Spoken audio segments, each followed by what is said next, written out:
उपस्थित मेरा सहयोद्धा कमरेडहरू हुनुहुन्छ दुईजना, रत्नेश्वर कमरेड र श्रीप्रसाद कमरेड, पार्टीको अब नेताहरू हुनुहुन्छ, जिल्ला उपाध्यक्ष, पार्टीको केन्द्रीय प्रचार विभाग प्रमुख, अब हाम्रो पुरानो नेता हुनुहुन्छ, उमेरले मभन्दा जेठो, इतिहासले पनि मभन्दा जेठो हुनसक्छ हाम्रो कमरेड।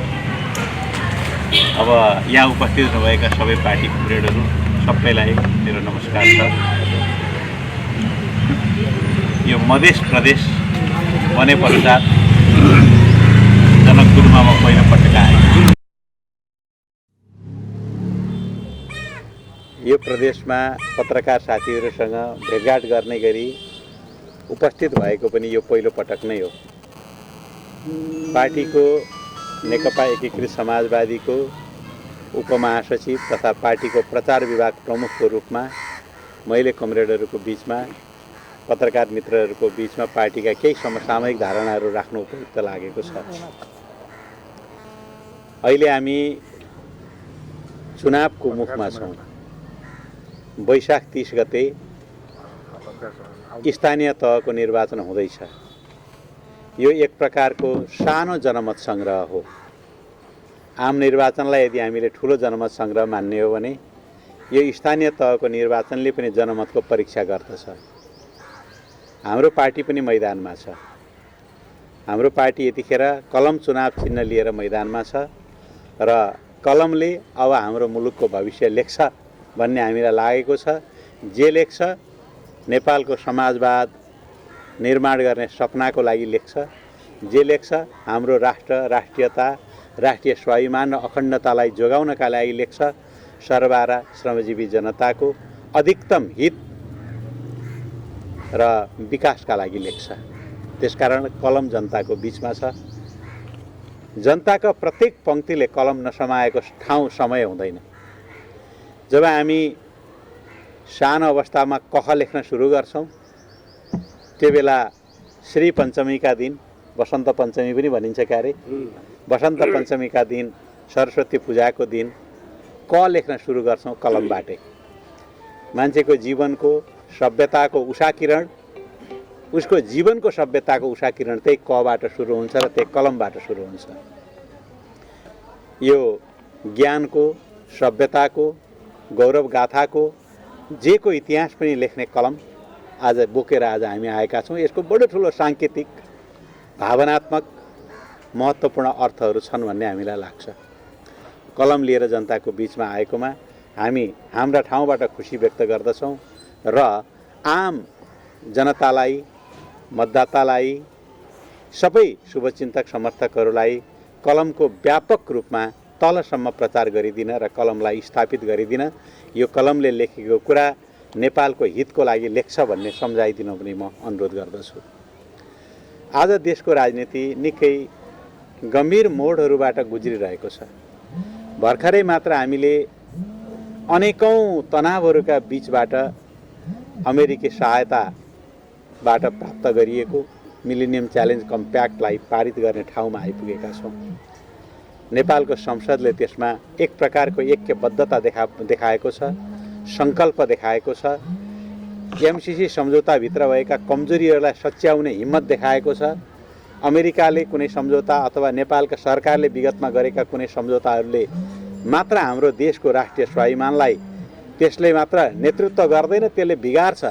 यसकारण त्यो सम्झौताभित्र भएका कमीहरूलाई सच्याएर नेपालले राष्ट्रिय अडान कायम गर्नुपर्दछ भन्ने देखाएको छ र हाम्रो पार्टीले बारम्बार उठाइएको आवाजलाई, हाम्रो पार्टीले जुन कुराको नेतृत्व गर्यो, एमसीसी सम्झौतामा राष्ट्र हितभन्दा बाहिरका जुन बुँदाहरू छन्, राष्ट्रिय स्वाभिमानभन्दा बाहिरका बुँदाहरू छन्, नेपालको संसदको सर्वोच्चतालाई समाप्त गर्ने जुन धारा बुँदाहरू छन्, ती बुँदालाई हटाएर मात्रै एमसीसी कार्यान्वयन हुन सक्छ भन्ने जुन कुरा गर्यो, त्यही अडानलाई संसदले आफ्नो अडान बनायो।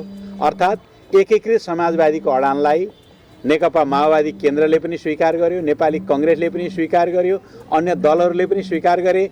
अन्त्यमा एमसीसी अनुमोदन गरेर हामी नयाँ ठाउँमा आइपुगेका छौँ। यसका राम्रा नराम्रा पक्षहरूको बारेमा पछि विश्लेषण गर्ने कुरा छँदैछ, तर आज राष्ट्रिय हितका निम्ति सम्पूर्ण राजनीतिक दलहरूलाई एक ठाउँमा उभ्याउने पहल, त्यसको नेतृत्व नेकपा एकीकृत समाजवादीले गरेको छ। भोलि जुन दिन समस्या पर्छ, जुन दिन हाम्रो राष्ट्रिय हितमाथि बाधा पुग्ने काम हुन्छ, जुन दिन राष्ट्रिय स्वार्थमाथि टकराव गर्न थाल्छ, काम कार्यान्वयन योजना बनाउँदै जाँदा टकराव गरेको बेलामा, त्यही बेलामा आज हामीले राखेका राष्ट्रिय अडान र व्याख्यात्मक घोषणा पल्टाएर हामी हेर्नेछौँ र भन्नेछौँ अमेरिकालाई, यदि हामीले हाम्रो राष्ट्रिय स्वार्थ अनुकूल, राष्ट्रिय हित अनुकूल काम गर्न पाएनौँ भने तपाईँको एमसिसी सम्झौता 1 महिनाको सूचना दिएर खारेज गर्नेछौँ भनेर हामी त्यस बेला पनि भनि नै रहनेछौँ। यो ठाउँमा मुलुक उभिएको छ, यसको नेतृत्व नेकपा एकीकृत समाजवादीले गरेको छ। स्थानीय तहको चुनावमा गठबन्धनबाट चुनाव लड्नुपर्छ भन्ने कुराको बारम्बार आवाज उठिरहेको तपाईँहरूले सुन्नुभएको होला। नेपाली कङ्ग्रेसभित्र तनाव छ यस विषयमा भन्ने पनि सुनिरहनु भएको होला। हाम्रो अध्यक्ष हाम्रो बडो प्रष्ट धारणा छ, गठबन्धन आज राष्ट्रको आवश्यकता हो। प्रतिगमनका विरुद्धमा, लोकतन्त्रको पक्षमा, संविधानको रक्षाका लागि, राजनीतिक स्थिरताका लागि, संसदले पूर्ण कार्यकाल आफ्नो काम गर्न पाउनुपर्छ भन्ने उद्देश्यका लागि हामीले गठबन्धन बनाएका थियौँ। केपी ओली र यो नेकपा एमालेको नेतृत्व पङ्क्तिले गरेको, त्यो नेतृत्वको झुन्डले गरेको प्रतिगमनकारी क्रियाकलापको विरुद्धमा यो गठबन्धन बनेको थियो। यो गठबन्धन राजनीतिक स्थिरताका लागि, प्रतिगमनकारी षड्यन्त्रहरूलाई अन्त्य गरिरहनका लागि, प्रतिगमनको लागि तयार भएको शक्ति, त्यो शक्तिलाई कमजोर बनाइराख्नका निम्ति प्रतिगमन विरोधी, लोकतान्त्रिक, उदारवादी, समाजवादीहरूको बीचमा एकता आज पनि मुलुकमा अपरिहार्य छ। यसकारण समाजवादी दृष्टिकोणको नेतृत्व हामी गर्दछौँ। नव उदारवादी, लोकतन्त्रवादी एउटा पङ्क्तिको विचारको नेतृत्व नेपाली कङ्ग्रेसले गर्दछ। हामी समाजवादभित्र हामी नव उदारवादी अर्थनीतिका पक्षपोषक होइनौँ, हामी समाजवादी अर्थतन्त्रका पक्षपोषक हौँ। नेपाली कङ्ग्रेस नव उदारवादी अर्थतन्त्रको पक्षपोषक हो। तर लोकतन्त्रलाई जोगाउने कुरामा, नेपालको संविधानलाई जोगाउने कुरामा, संसदको स्थायित्वलाई कायम गर्ने कुरामा हाम्रो आवाज मिलेको छ। यस अर्थमा लोकतन्त्रलाई संरक्षण र सम्वर्धन गर्ने अर्थमा, राजनीतिक स्थिरता प्राप्त गर्ने अर्थमा, शान्ति र सुशासनलाई बरकरार गर्नको निम्ति लागिरहने अर्थमा हाम्रो बीचमा एकता भएको छ र आगामी दिनमा पनि यो आउँदो निर्वाचनमा र त्योभन्दा पछिल्ला निर्वाचनहरूमा पनि गठबन्धनबाट हामी चुनाव लड्छौँ भन्ने हाम्रो सैद्धान्तिक सहमति भइसकेको पनि छ र व्यवहारमा पनि हामीले यो कुरा राष्ट्रिय सभाको निर्वाचनमा, विभिन्न तहका निर्वाचनहरूमा गरेर पनि देखाइसकेका छौँ। अब रह्यो भोलि के हुन्छ भन्ने जिज्ञासा छ आम मानिसलाई। नेपाली कङ्ग्रेस पनि आज एउटा दुविधामा छ। एक थरी कार्यकर्ताको दबाब गठबन्धन गर्न हुँदैन भन्नेमा छ। पार्टीको नेतृत्व पङ्क्ति शेरबहादुर देउबाजी गठबन्धन गरेर जानुपर्छ भन्ने पक्षमा हुनुहुन्छ। आउँदो केन्द्रीय कमिटीको बैठक उहाँहरूको सम्भवतः 11-12 कता बस्दैछ। त्यो बैठकले यसको आधारभूत निर्णय लिएपछि हाम्रो प्रक्रिया अगाडि बढ्नेछ। जहाँ मिल्न सकिन्छ, सहकार्य गर्न सकिन्छ, त्यो ठाउँमा विभिन्न राजनीतिक दलसँग सहकार्य गर्ने हाम्रो नीति पनि छ। तराई मधेसमा नेपाली कङ्ग्रेससहित संलग्न भएमा नेपाली कङ्ग्रेस संलग्न नभएमा हामी माओवादी केन्द्र र जनता समाजवादी पार्टीको बीचमा पनि गठबन्धन हुन सक्ने र अन्य दलहरू पनि समावेश हुन सक्ने स्थिति हुन सक्छ। अन्य राजनीतिक दलहरू जो लोकतन्त्रको पक्षमा छन्, प्रतिगमनको विरुद्धमा छन्, जो हाम्रो सहकारीमा छन् र भोलि पनि सहकार्य गर्न आउने प्रगतिशील शक्तिहरूको बीचमा हाम्रो सहकार्य भएरै हामी चुनावमा जानेछौँ। जहाँ जुन शक्ति छ, मापदण्ड एउटै हुनेछ, त्यो लोकतन्त्रको पक्षमा, प्रतिगमनको विरुद्धमा, जनताको प्रगतिशील रूपान्तरणको पक्षमा कोसिस गर्ने गरी त्यो अगाडि आएको हुनुपर्दछ। चुनावमा धेरै कुरालाई विचार गरेर अब जित्ने मुख्य कुरा भएको हुनाले सैद्धान्तिक आदर्श र आधारलाई पनि टेक्दै अगाडि बढ्ने कुरामा हामी अत्यन्तै प्रष्ट छौँ। यसकारण अपने शहर जनकपुर धाम में ग्रैंड ओपनिंग भेल अछि ज्योति आँखा अस्पताल। जी हाँ, एहि क्षेत्रक आँखि के बिरामी सबके समस्या के बुझैत जनकपुरक रामानंद चौक पर खुलि गेल अछि ज्योति आँखा अस्पताल प्राली, जतऽ MBBS Calcutta, MS PGI Chandigarh से केने वरिष्ठ नेत्र रोग विशेषज्ञ डाक्टर सविन साहू पूर्णकालीन सेवा द रहल छथि। यता इंडिया आ जापान से तालीम एवं लहान में कार्य अनुभव प्राप्त डॉक्टर द्वारा आँख के संपूर्ण इलाज एवं शल्य क्रिया करे छथिन। हमर सबक सेवा सब आँख के ओपीडी तथा इमरजेंसी सेवा, चश्मा आ कॉन्टैक्ट लेंस सेवा, लहान के फिश हुक प्रविधि द्वारा सुलभ रेट में मोतिया बिंदु के शल्य क्रिया। नमस्ते, म हरे कृष्ण शाह। मेरो दुईटै आँखामा क्याटरेक्ट थियो, मोतियाबिन्दु थियो, शल्यक्रिया गराएँ र मेरो लागि त दृष्टि देवता नै हुनु भएको छ सबिन साहू सर। अत्याधुनिक फेको प्रविधि द्वारा गुणस्तरीय फोल्डेबल लेंस सहित के मोतियाबिंदु के शल्य क्रिया। जनकपुर में पहल बेर विशेषज्ञ डॉक्टर द्वारा ओकुलोप्लास्टिक के सेवा, जेना आँख के ढकनी, आंसू के नली, आँखक अगल बगल के गांठ गुट्टी ट्यूमर के शल्य क्रिया, संगै कॉस्मेटिक शल्य क्रिया आ बोटॉक्स इंजेक्शन की सुविधा। बिना सुइया के टॉपिकल फेको अस्पताल में भरना नहीं होबो पड़े, ताई से डे केयर सर्विस के सुविधा सेहो प्रदान कैल गेल अछि। संगे जल बिंदु के विशिष्ट जांच एवं शल्य क्रिया सेवा। ये अस्पताल प्राइवेट भेला के बावजूदो एहि अस्पताल में सर्व सुलभ दर में गुणस्तरीय सेवा के संगे जनरल बेड, केबिन आ अलग सिंगल केबिन के सेहो सुविधा अछि। याद राखब, वरिष्ठ छाला, यौन तथा कुष्ठ रोग विशेषज्ञ डॉक्टर राम ज्ञान यादव आ चर्चित दंत रोग विशेषज्ञ डॉक्टर नीमू यादव बैसा वाला एहि क्लिनिक कॉम्प्लेक्स में आब से आँख रोगी सबक सेहो इलाज भेटत। विशेष जानकारी के लेल संपर्क ज्योति आँखा अस्पताल प्राइवेट लिमिटेड, रामानंद चौक, जनकपुर धाम, वार्ड नंबर 9। संपर्क फोन नंबर 041 526 331 आ मोबाइल नंबर 98 247 मलाई चिन्ता छ कि गठबन्धन हुन्छ या हुँदैन, जिज्ञासा छ गठबन्धन हुन्छ या हुँदैन। हाम्रो पार्टी गठबन्धन हुन्छ भन्नेमा विश्वास गर्छ। गठबन्धन केही गरी कसैले गठबन्धनलाई छोडिदियो कुनै खास ठाउँमा भने पनि निरन्तर राजनीतिक गठबन्धन टुट्दैन। राजनीतिक गठबन्धन टुट्दैन किनकि लोकतन्त्रको लागि गरेको गठबन्धन टुट्दैन।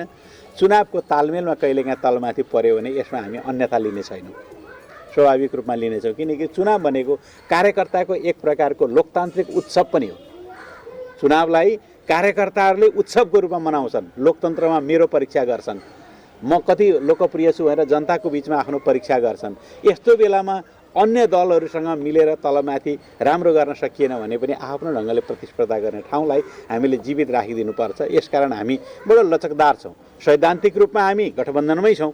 व्यावहारिक रूपमा कुनै ठाउँमा तलमाथि पर्यो, एउटा दुईटा सिटमा तलमाथि पर्यो, कुनै ठाउँमा मिल्न सकेनन् कार्यकर्ता भने यो कुरालाई पनि हामीले बडो प्रष्ट हेरेका छौँ। तर माथि केन्द्रले एउटा फ्रेम बनाउनेछ, त्यो फ्रेमको आधारमा जिल्लाहरूले निर्णय गर्नेछन्। उम्मेदवारीको चयनको सन्दर्भमा पनि हाम्रो प्रष्ट लोकतान्त्रिक विधि नै अपनाउनेछौँ। कार्यकर्ताको मनोविज्ञानलाई, कार्यकर्ताको रुचिलाई सबभन्दा बढी ध्यान दिइनेछ। अब राष्ट्र राष्ट्रियताको हितको पक्षमा हाम्रो पार्टी निरन्तर लागिरहेको छ। केही महत्त्वपूर्ण समस्याहरू हामीले देखिरहेका छौँ। आउँदो चुनावमा हाम्रा एजेन्डा दुई प्रकारका हुन सक्दछन्। पहिलो कुरा हो, स्थानीय सरकारले स्थानीय तहमा समाजवादका आर्थिक नीतिहरू लागू गर्ने कुरालाई हामी सबभन्दा पहिलो प्राथमिकतामा राख्नेछौँ। स्थानीय सरकार समाजवादी बन्नु पर्यो। स्थानीय सरकार जनताको सेवा सुरक्षाको लागि, सामाजिक न्यायको लागि लाग्ने हुनु पर्यो। स्थानीय उत्पादनलाई प्रवर्धन गर्ने र स्थानीय रूपमा आफ्ना पालिका आफैले आत्मनिर्भर बनाउनका निम्ति कोसिस गर्ने योजनासँग जोडिनु पर्यो। हामी आफ्नो पालिकालाई आत्मनिर्भर बनाउन सक्यौँ भने यही क्रमले देशलाई आत्मनिर्भर बनाउन सक्छौँ भन्ने कुराबाट जोड गर्ने प्रकारको हुनु पर्यो। त्यसकारण समाजवादको आधार स्थानीय तहबाट सुरु गर्नुपर्छ भन्ने दृष्टिकोणबाट हामी हिँड्नेवाला छौँ।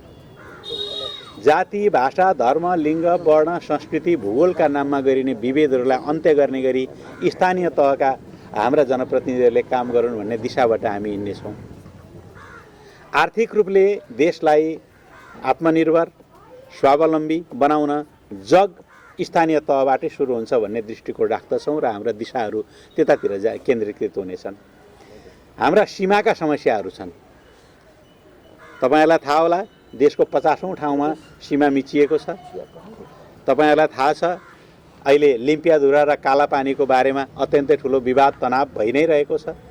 नेपालको नक्सामा छ लिम्पियाधुरा, सुगौली सन्धिबाट प्राप्त गरेको हाम्रो जमिन हो त्यो, तर त्यो जमिन अरू कसैको अतिक्रमणमा छ भन्ने पनि थाहा छ। नेपाली जनताको सचेतनताले, एकताले र राष्ट्रभक्तिले नै त्यो कुरालाई प्राप्त गर्न हामीले सक्नेछौँ। तराईको क्षेत्रमा सिमानामा अत्यन्तै धेरै समस्या तपाईहरुले नै भोगिरहनु भएको छ। यो सीमाका समस्यालाई समाधान गर्न पनि हाम्रो पार्टी नै लाग्नुपर्छ, नेतृत्व गर्नुपर्छ। देशभक्तिभित्रको एउटा पक्ष सीमाको रक्षा गर्नु पनि हो। त्यो सीमा रक्षा गर्न पनि हाम्रा प्रगतिशील तबकाहरू नै तल जनताको बीचमा गएर निर्वाचित आयो भने आफ्नो ठाउँबाट तिनले रक्षा गर्नेछन्। त्यसकारण जनताको सहभागितामा हाम्रो सीमा रक्षा हुनेछ। जनताले बनाउने नीतिबाट हाम्रो सीमा रक्षा हुनेछ। जनताले गरेको कोसिस र केन्द्रीय सरकारले गरेको अर्को पहल, कूटनीतिक पहलबाट नै यसलाई हामी समाधान गर्न सक्नेछौँ र यो सीमा रक्षा गर्ने विषय पनि हाम्रो यसपालिको निर्वाचनको एजेन्डा बन्न सक्छ। र घर घरमा, गाउँ गाउँमा देश बचाउने भनेको शब्दले होइन, देश बचाउने भनेको माटोको एक एक इन्च माटो पनि बचाउने हो देश बचाउने भनेको। अब रोजगारीका समस्याहरू यहाँहरूले देखिरहनु भएको छ। रोजगारी कति जटिल छ हामी सबैलाई थाहा छ। देशका उद्योग धन्दाहरू बन्द छन्, कमजोर छन्, घाटामा छन्। राष्ट्रले गरेको व्यवस्थापन उचित ढङ्गले नहुँदाखेरि त्यसलाई अगाडि बढाउन राम्ररी सकिएको छैन। जबसम्म उद्योग फस्टाउँदैन तबसम्म देशको उत्पादन पनि बढ्दैन, आर्थिक वृद्धि पनि हुँदैन र रोजगारी पनि सिर्जना गर्न सकिँदैन। त्यसकारण त्यो रोजगारी सृजना गर्ने कुरामा नै स्थानीय तहको बढी ध्यान दिनुपर्छ र केन्द्रीय तहबाट हामी नीति योजना बनाउनेछौँ भन्ने विषय छ। र अरू जनताका सेवा सुविधाका लागि केही नयाँ दृष्टिकोणहरू हामी यसपटक सार्वजनिक गर्नेछौँ। त्यो हाम्रो घोषणापत्र लेख्ने काम जारी छ, केही दिनभित्रमा त्यो प्राप्त होला। तपाईहरुले त्यस पछाडि कुरा अगाडि बढाउन सक्नु होला। देशको लागि सबभन्दा ठुलो कुरा हो राष्ट्रिय स्वाभिमान, राष्ट्रको आत्मसम्मान, हाम्रो देशको सम्बन्धमा असंलग्नता, शान्तिपूर्ण सहअस्तित्वको नीति, यी महत्त्वपूर्ण कुराहरू हुन्। यिनै विषयमा हामी केन्द्रीकृत भएर नेपालको संविधान अन्तर्गतका शान्तिपूर्ण सहअस्तित्व, पञ्चशीलका सिद्धान्त, असंलग्न परराष्ट्र नीतिको आधारमा रहेर हामी हाम्रा छिमेकीहरूसँग व्यवहार गर्नेछौँ। राष्ट्रिय हितका निम्ति हामी जोसुकै पनि सहकार्य गर्नेछौँ, तर कसैको कुनै गठबन्धनमा सामेल हुनका निम्ति हामी आफूलाई दुरुपयोग गर्ने छैनौँ र कुनै देशका विरुद्धमा हाम्रो देशलाई उपयोग गरेर एक देशले अर्को देशको विरुद्धमा खेल्ने कुनै पनि कूटनीतिक खेलसँग हामी संलग्न पनि हुने छैनौँ। अर्थात् हामी बिल्कुल हाम्रो नेपाली भूगोलको राजनीतिक यथार्थ, भूराजनीति, भूरणनीतिलाई हेरेर असंलग्न परराष्ट्र नीतिको आधारमा अगाडि बढ्ने कुरालाई स्थानीय तहको सबैभन्दा राम्रो एजेन्डा पनि बनाउनेछौँ र आम कार्यकर्तालाई, जनतालाई देशभक्ति र राष्ट्रिय स्वाभिमानको सचेतनताका साथ आउँदो निर्वाचनमा जानेछौँ। सङ्गठन विस्तारको अभियानलाई चुनाव प्रचारको अभियानसँग जोड्ने र चुनाव प्रचारको अभियानलाई सङ्गठन निर्माणको अभियानसँग जोड्ने दुईटै काम गर्दै अगाडि बढ्नेछौँ। भर्खरै मात्र हाम्रो पार्टीले चैत्र 20 गतेसम्मका लागि जनतामा जाउँ, नेकपा एकीकृत समाजवादीलाई जिताउँ भन्ने नारासहित 15 दिनको कार्यक्रम सार्वजनिक गरेको छ। एक कार्यक्रम अन्तर्गत म पनि तपाईहरुको बीचमा आइपुगेको छु। यो मध्य प्रदेशका संगठनात्मक अवस्था, यहाँका हाम्रो शक्ति सन्तुलनको अवस्था, भोलि चुनावी कार्यनीति रणनीतिहरू बनाउन के कुरामा ध्यान दिनुपर्छ भन्ने कार्यकर्ताको मनोविज्ञान, यी सबै अध्ययन गर्दै कार्यकर्तालाई उत्साहित, प्रोत्साहित गर्नका निम्ति म पनि यहाँ आइपुगेको छु। सकेको जति सहयोग गर्नेछु। मलाई आशा छ यहाँका सञ्चारकर्मी मित्रहरूले जो समाजको परिवर्तनको रूपान्तरको पक्षमा हुनुहुन्छ, प्रगतिशील ढङ्गले समाजलाई परिवर्तन नगरिकन मुलुकको प्रगति हुँदैन, मुलुकको उन्नति हुँदैन भन्ने कुरामा विश्वास गर्नुहुन्छ, जो देशभक्त हुनुहुन्छ, तपाईहरुले हाम्रा कुराहरूलाई राम्रोसँग सम्प्रेषित गरिदिनु हुनेछ र नेकपा एकीकृत समाजवादीसँग सम्पूर्ण मिडियाकर्मीहरू अत्यन्तै सकारात्मक ढङ्गले राम्रा कुराहरूको प्रचार गरिदिनका निम्ति अलिकति पनि कन्जुसाइ नगरिकन उदार हृदयले सहयोग गर्नुहुन्छ भन्ने हामीलाई आशा एवं विश्वास छ। म पार्टीको तर्फबाट पनि त्यही अनुरोध गर्दछु।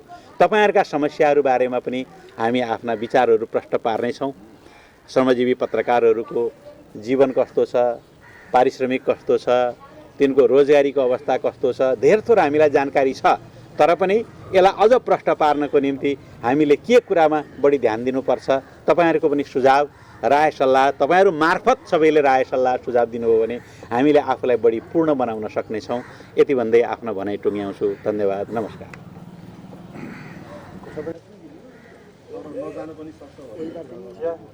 परिचय सहित भनिदिनु त। ओके। नेकपा यसले यदि गठबन्धन चुनावमा गएन, नेकपा यस एक्लै चुनावमा लड्यो भने कतिवटा स्थानीय तह जित्नुहुन्छ? हामी कति जित्छौँ जनताले भन्छन्, किनकि अहिले हामीले भनेर पनि यति जित्छौँ उति जित्छौँ भन्ने त आकलन मात्रै हो। तर हामीलाई एउटा के विश्वास छ भने पहिलो कुरा गठबन्धन हुन्छ, पूर्ण गठबन्धन नभए आंशिक गठबन्धन हुन्छ। अघि मैले भने पूर्ण गठबन्धन भन्नाले स्थानीय तहमा नेपाली कांग्रेस सहितको 5 दलको गठबन्धन भयो भने मैले त्यसलाई पूर्ण भने है, होइन नेपाली कांग्रेस अलग भएर अरू 4 दलको गठबन्धन पनि हुन सक्छ, गठबन्धनको अर्को एउटा स्वरूप आउन सक्छ। यसको बारेमा नेपाली कांग्रेसभित्रको विवादलाई हेरेर भनेको मात्रै हो। तर नेपाली कांग्रेसको सभापति प्रधानमन्त्री देउबा गठबन्धन गरेरै जानुपर्छ भन्ने कुरामा आजसम्म दृढ देखिनु भएको हुनाले गठबन्धन कायम रहन्छ भन्ने हाम्रो बुझाइ छ। इनकेस तलमाथि कुनै कुनै ठाउँमा समस्या पैदा भयो भने त्यसमा हामीलाई कुनै नराम्रो ढङ्गले लिँदैनौँ, किनकि कार्यकर्ताको आफ्नो प्रकारको मनोविज्ञान पनि हुन्छ। अब जनतासँग आज हामीसँग जस्तो राम्रो एजेन्डा कोहीसँग छैन। जनतामा जान देशभक्तिको एजेन्डा पनि हामीसँग छ। अब समाजवादको एजेन्डा त हामीसँग झन् हुने नै भइहाल्यो। त्यस पछाडि सामाजिक न्यायको लागि र स्थानीय तहलाई समाजवादीकरण गर्नको निम्ति एजेन्डा कोहीसँग छ भने आज हामीसँग छ। अब यो एजेन्डालाई तपाईँ कहाँ भोट दिनुहुन्छ भन्ने कुराबाट त्यहाँबाट सुरु हुन्छ क्या कुरा। एकदम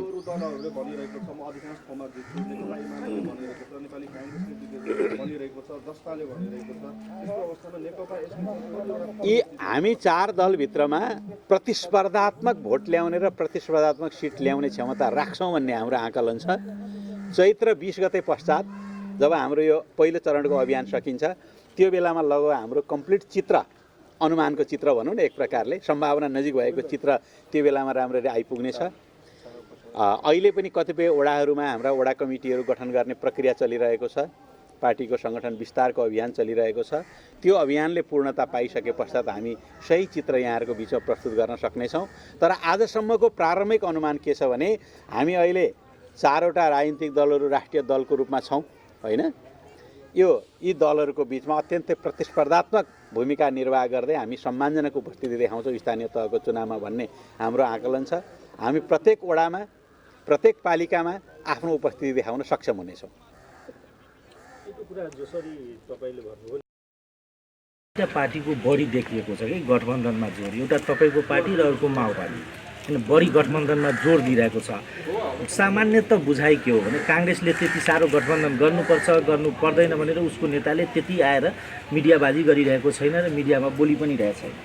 के देखिन्छ भने तपाईँ 2वटा पार्टी सबभन्दा बढी आतङ्कित त्रसित हुनुहुन्छ जनतामा जानको लागि।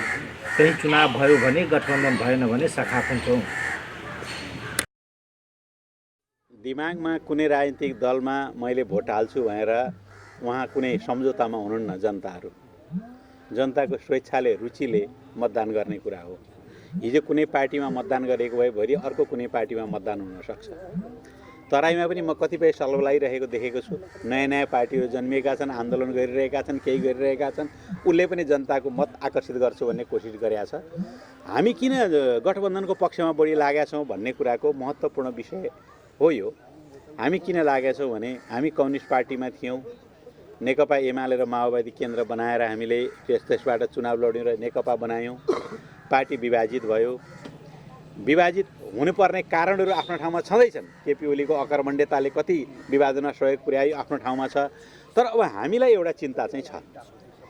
2/3 बहुमतको नजिक पुगेको कम्युनिस्ट पार्टीको सरकार जसले मुलुकलाई राम्रोसँग नेतृत्व गर्छ भन्ने थियो, यसबाट हामीले त्यो गर्न सकेनौँ। समस्या आफ्ना छन्। तर यसभित्र अर्को एउटा महत्त्वपूर्ण पक्ष छ। हातमा बहुमत भएर मात्रै हुँदैन रहेछ। सत्तामा शक्तिमा बस्ने मान्छेको राजनीतिक संस्कृति राम्रो भयो भने त्यो बहुमतले पनि काम गर्दो रहेछ। संस्कृति सबैलाई सम्मान गर्ने, सहकार्य गर्ने, सबैलाई साथ लिएर हिँड्ने प्रकारको भएन भने बहुमतले पनि काम गर्दो रहेनछ। यसकारण अहिले पनि मुलुकलाई सहकार्यको संस्कृतिमा हिँडाउनु पर्ने, केही वर्ष अरू बढी सहकार्यको संस्कृतिमा हिँडाउनु पर्ने आवश्यकता रहेछ भन्ने हाम्रो ठम्याइको आधारमा हामी गठबन्धनलाई बढी जोड गरिरहेका छौँ। अर्कोतिर चुनावमा कसैले पनि एउटा दलले जित्दैन, सबै दलले जित्छन् र सबै दलले हार्छन्। अलिकता तलमाथि बढी घटी हुने, 2-4 सिटमा तलमाथि हुने, 100-200 सिटमा तलमाथि हुने कुनै अनौठो कुरा होइन। कङ्ग्रेसले पनि देशमा सबै ठाउँमा जित्दैन, एमाले पनि जित्दैन, माओवादी केन्द्रले पनि जित्दैन, हामी पनि सबै ठाउँमा जित्दैनौँ, हामी पनि सबै ठाउँमा काहीँ न काहीँ जित्छौँ, उनीहरूले पनि काहीँ न काहीँ जित्छन्। यो प्रत्येक 5 वर्षमा शक्ति सन्तुलनको परिस्थिति बदलिरहन्छ। त्यसकारण हामीले चुनावको अन्यथा कुनै डरले हामी गठबन्धनको कुरा गरिरहेका छैनौँ। हामी बडो दृढ केमा छौँ भने सबैभन्दा राम्रो एजेन्डा र सबैभन्दा नयाँ समयलाई, नयाँ चुनौतीलाई सामना गर्ने एजेन्डा हामीसँग छ। जनता बढी हामीसँग आकर्षित हुनेछन्। पहिले चुनावमा कति आकर्षित हुनेछन्, कति पुर्याउन सक्नेछौँ, कति सङ्गठन विस्तार गर्न सक्नेछौँ, यो आफ्नो ठाउँमा छ। तर यसमा हामी खुसी व्यक्त गर्दछौँ कि हामी जन्मदैका दिनदेखि राष्ट्रिय पार्टीको रूपमा समाजमा स्थापित छौँ। यो कुरालाई हामीले राम्रोसँग बुझेका छौँ। राष्ट्रिय पार्टी यसै जसले पाए त्यसले हुन सक्दैन। चाहेर पनि 20औं वर्षदेखि काम गरिरहेका राजनीतिक दल राष्ट्रिय पार्टी हुन सकेका छैनन्। हामी पहिले दिनदेखि कार्यकर्ताको, जनताको यस्तो सपोर्टमा छौँ जसले राष्ट्रिय पार्टीको मान्यता प्राप्त गरेको छ, संसदमा प्रभावकारी भूमिका निर्वाह गर्न सक्छ, जोसँग देशका सबै नेताहरूभन्दा इमान्दार, असल, नैतिकवान, श्रमशील नेताको नेतृत्वमा जुन पार्टी चलेको छ। त्यसकारण हामीलाई विश्वास छ माधव कुमार नेपालको इमान्दारिता, उहाँको स्वच्छ छवि, उहाँको नैतिक जीवन र उहाँले देशको कम्युनिस्ट आन्दोलन र लोकतान्त्रिक आन्दोलनलाई एक ठाउँमा हिँडाएर परिवर्तनका लागि गरेका प्रयासहरूका कारणले माधव नेपालको नेतृत्वमा भएको पार्टी सबैभन्दा अगाडि बढ्न सक्छ भन्ने हाम्रो विश्वास हो। परिचय दिएर वीरेन्द्र प्रसाद साहब गोर्खापति मध्य प्रदेशको यहाँले असमय परराष्ट्र नीतिको कुरा गर्नुभयो, पञ्चशील सिद्धान्तको कुरा गर्नुभयो। अहिले हाम्रो युद्ध चलिरहेको छ, यसलाई यो पार्टीले कसरी हेरिराख्नु भएको छ अथवा हाम्रो यो गठबन्धनको हिसाबमा एउटा गठबन्धनको हिस्साको पार्टीको हैसियतले कुन रूपमा लिनुभएको छ। अर्को कुरा यहाँको जुन सिद्धान्तको कुरा गर्नुभयो, हाम्रो चुनावमा जाने नाराको जुन कुरा गर्नुभयो, यसमा अहिले आम जनतामा के छ भनेदेखि भ्रष्टाचार धेरै बढ्यो। त्यो भ्रष्टाचारको विषयमा कोही अहिले बोल्नु भएन। यो विषयलाई कसरी लिनुभएको छ। अर्को कुरा एउटा म अहिले तपाईँले 50 स्थानमा सीमा मिचिएको भनेर पनि कुरा गर्नुभयो। यो मिचिएको कुन देशलाई, हाम्रो दुई देशको बिचमा हामी छौँ, तर कुन देशले बढी मिचिएको छ, कुन देशले मिचेकै छैन, यो अलिकति प्रश्न पार्दै कुरा। अब पहिलो थियो असंलग्नता र रुस युक्रेन विवादमा हाम्रो धारणा भन्ने, सबभन्दा पहिले साना देशहरूको आत्मरक्षाको अधिकार, स्वतन्त्रताको अधिकारलाई कसैले खोज्न हुँदैन। हामी पनि सानो देशमा छौँ, भूराजनीतिक भूरणनीतिक हिसाबले हाम्रो पनि जीवनको समस्याहरू छन्। त्यस कारण जहिले पनि प्रत्येक देशको राष्ट्रिय स्वतन्त्रता र स्वाभिमानको पक्षमा हामी उभिनुपर्छ। यो हाम्रो कोसिस, हाम्रो नेपालको वास्तविकता पनि हो र हाम्रो मूलनीति पनि हो। अर्को कुरा, रुस र युक्रेनको जुन प्रकारको आज झमेला छ, जुन युद्ध भइरहेको छ, यो युद्ध रुस र युक्रेन आफैले निर्माण गरेको युद्ध नभएर यसमा नाटो गठबन्धन पनि संलग्न भएको कारणले र नाटोका कारणले मेरो राष्ट्रिय सुरक्षामा खतरा उत्पन्न हुने भयो भन्ने लागेको कारणले, नाटो अर्थात् अमेरिकाको नेतृत्वमा भएको सैनिक गठबन्धनका कारणले यो उत्पन्न भएको हुनाले यो रुस र युक्रेनको झगडा नभई रुस र अमेरिकाको प्रोक्सी वार हो भन्ने कुरा मलाई लाग्छ। कारण चाहिँ, ठाउँ चाहिँ, लड्ने भूगोल चाहिँ युक्रेन परेको छ, तर लडाइँ चाहिँ राष्ट्रिय सुरक्षाको स्वार्थ टकराव भएको चाहिँ रुस र अमेरिकाको बिचमा भएको हुनाले यो कुरा युक्रेन त वास्तवमा युक्रेनको राष्ट्रपतिले नाटोको गठबन्धनमा जान खोज्नु नै रुसले आफ्नो सुरक्षा खतरा महसुस गरेको हुनाले यो धेरै भेग विषय भएको हुनाले हामी जम्मा दुईटा कुरामा सोच्छौँ। यसलाई शान्तिपूर्ण समाधान गर्नुहोस्, वाद विवादबाट समाधान गर्नुहोस्। अमेरिका र रुसको बिचमै आज वार्ता भइरहेको छ, तर हामीले देखिरहेछौँ। साना राष्ट्रहरूको राष्ट्रिय स्वतन्त्रता र राष्ट्रिय अस्तित्वलाई जोगाउनको निम्ति हामी सबैले लागिरहनुपर्छ। असंलग्न परराष्ट्र नीतिमा हामी लाग्नुपर्ने कारण पनि हाम्रो देशको पनि भूराजनीतिलाई हेरेरै नेपालले त्यो नीति बनाएको हो, त्यो उपयुक्त छ। अर्को पक्ष भन्नुभयो सुशासन। सुशासन बिना सरकार चलाउँछु भन्ने कुरा परिकल्पना पनि हुँदैन। अघि बोल्दै जाँदा त्यो शब्द छुट्यो होला, तपाईँलाई धन्यवाद छ यसको लागि। हामी सुशासन समाजवाद ल्याउँछौँ भन्ने कुरा, त्यसको लागि लड्छौँ भन्ने कुरा सुशासनसँगै जोडिएको पनि हुन्छ। भ्रष्टाचारको अन्त्य गर्ने, महँगी र मूल्य वृद्धिलाई नियन्त्रण गर्ने, सुशासन स्थापना गर्ने र जनताको सेवा सुविधालाई सहज बनाउने, यही प्रक्रियाका अन्तर्गत हामीले स्थानीय तहको परिकल्पना गऱ्यौँ, निर्वाचित गऱ्यौँ। तर स्थानीय तहमै भ्रष्टाचार व्याप्त छ भन्ने जहाँसम्म प्रश्न छ, यसका दुईटा पक्षलाई म कोट्याउन चाहन्छु। जनताको हातमा सरकार दिने, जनताले खबरदारी नगर्ने कुरा चाहिँ जनताका लागि पनि असजिलो कुरा हो र नेतालाई मात्रै गाली गर्न पाइने कुरा होइन। त्यसकारण म जनताको पङ्क्तिबाट तपाईँ नागरिक समाजले, तपाईँ मिडियाकर्मीले, तपाईँ राजनीतिक दलका सङ्गठनहरूले भ्रष्टाचारका विरुद्धमा, सुशासनको पक्षमा व्यापक अभियान नचलाउने हो भने नेतृत्वले मात्रै चाहेर, नेताले मात्रै चाहेर यो कन्ट्रोल हुँदैन। किनकि भ्रष्टाचारको विरुद्धमा लाग्नु जनताको जागरणको एउटा हिस्सा हो। हामी जनतालाई त्यो ठाउँमा सङ्गठित र जागरुक गर्न चाहन्छौँ। जनताको पक्षबाट हेर्दा, हामी राजनीतिक दलको ठाउँबाट हेर्दा अब भ्रष्टाचारलाई नियन्त्रण गर्ने कुरा, कम गर्ने कुरा चाहिँ यो प्रवृत्ति पनि हो। जब मानिसले भ्रष्टाचार गर्ने ठाउँ पाउँछ, ठाउँ पाएपछि भ्रष्टाचार गर्छ कि गर्दैन? ठाउँ त छ, भ्रष्टाचार गरेन भने त्यागी हो, असल इमान्दार हो। अब भ्रष्टाचारमा लाग्यो भने उसले जनताप्रतिको बेइमानी र धोका दियो, यो कुरा बुझेका छौँ। कानुनी मेकानिजमबाट हामीले प्रशासनको संयन्त्रलाई चुस्त दुरुस्त बनाएर, हाम्रा कतिपय कुरालाई चाहिँ यो डिजिटलाइज गरेर, होइन, अनुगमन गर्ने विभिन्न प्रणाली विकास गरेर दण्डित गर्ने कुरामा हामी लाग्नै पर्नेछौँ। यो कुरामा समग्र देश आंशिक मात्रै सफलताको पक्ष देखिन्छ। आंशिक सफल छ देश भ्रष्टाचार नियन्त्रण गर्ने कुरामा। पूर्ण सफलता प्राप्त गर्न जनताको जागरुकता, कानुनको विधि विधानको व्यवस्था र ब्युरोक्रेटिक मेन्टालिटी, होइन, नोकरशाही तन्त्रको, हाम्रो कर्मचारी तन्त्रको मेन्टालिटी सबै कुरा जोडिनुपर्छ। त्यसमा नेताहरूको मेन्टालिटी पनि जोडिन्छ। यो चाहिँ जनताको जागरणले मात्रै यसलाई रोक्न सक्छ भन्ने मलाई लाग्छ। हामी यो एजेन्डालाई, सुशासनको एजेन्डालाई स्थानीय तहको निर्वाचनको मुद्दा बनाउनेछौँ। सीमाको कुरा, अब सीमाको बारेमा हामी एकदम प्रष्ट छौँ। अहिले सबभन्दा बढी सीमा समस्या दक्षिणी छिमेकीसँग हामीसँग सीमा समस्यामा अल्झिएका छौँ। अब कालापानी लिम्पियाधुरा दक्षिणी छिमेकीसँगको समस्या हो। पशुपतिनगरको सुस्ता महेशपुरका समस्याहरू पनि दक्षिणी छिमेकीसँगको समस्या हो। पूर्वदेखि पश्चिमसम्मका लगभग मलाई लाग्छ 123वटा 25वटा कतिवटा स्ट्रिप नक्साहरू बनाइएको छ। त्यसमा थुप्रै हाम्रा भूभागहरू मिचिएको जस्ता विवादहरू छन्। त्यो सार्वजनिक भएको छैन। त्यो सार्वजनिक तत्काल गरिनुपर्छ। नेपाल सरकारले त्यो कोसिस गर्नुपर्ने कुरा हो। सीमाको यो हाम्रो नक्साहरूको स्थिति के हो भनेर त्यसलाई करेक्सन गर्नुपर्छ भने करेक्सन गर्नुपर्छ र फाइनल हाम्रो बोर्डर लाइन टुङ्गो गर्नुपर्छ। 10 गजा कहिले यहाँ छ, अर्को वर्ष अर्को ठाउँमा पुग्छ। नेपालतिर सर्छ, प्रायः अन्ततिर त सरेको छैन। त्यो नेपालतिर सीमाको त्यो सरिरहेछ। नेपालको त्यो खुला सीमाको कारणले गर्दा नेपालको रोजगारीमाथि ह्याम्पर गरिरहेछ, नेपालको सुरक्षामाथि चाहिँ अप्ठ्यारो पारिरहेछ।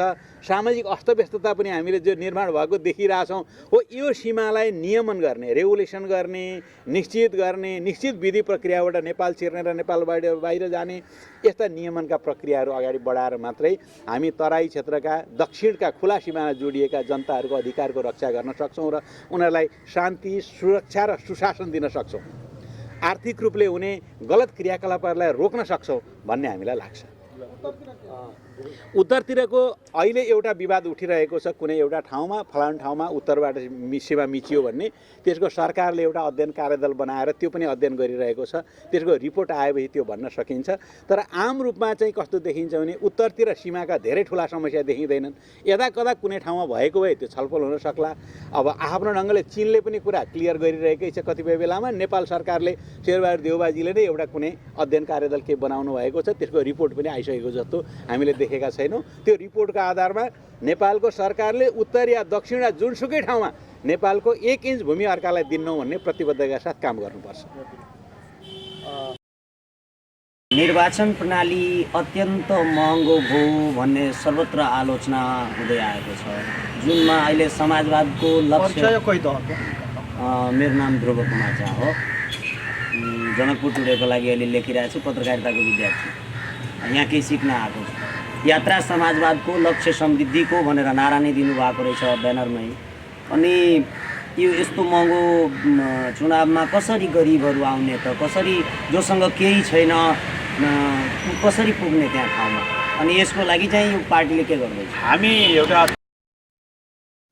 निर्वाचन प्रणालीमा काहीँ न काहीँ सुधार नगर्ने हो भने जनताका छोराछोरीहरूले निर्वाचित हुने परिस्थिति नहुन सक्छ भन्ने कुरामा डर हामीलाई छ।